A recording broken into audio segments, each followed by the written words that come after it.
హ్మ్. హాయ్ అండి. అందరికీ నమస్కారం.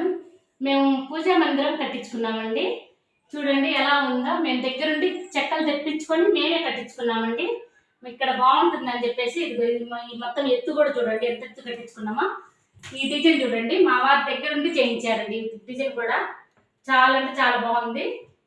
ఇదిగోండి కిందేమో ఇవన్నీ వస్తువులు పెట్టుకోవడానికి 2 అరలుగా చెక్కలు తెచ్చి మేమే ఇంట్లో స్వయంగా చేయించుకున్నామండి. ఆచార్యని పిలిపించి చేయించుకున్నాము. వారం రోజుల నుంచి పెయింటర్లు వస్తారని చూస్తున్నాం. పెయింటర్లు రాలేదండి. అందుకని నేనే వేస్తున్నాను. సరే ఇక్కడ బొట్లు పెట్టుకుందాం, పటాలు పెట్టుకోవడానికండి ఇది. చూడండి ఇక్కడ గడపలాగా కట్టుకున్నాం మేము.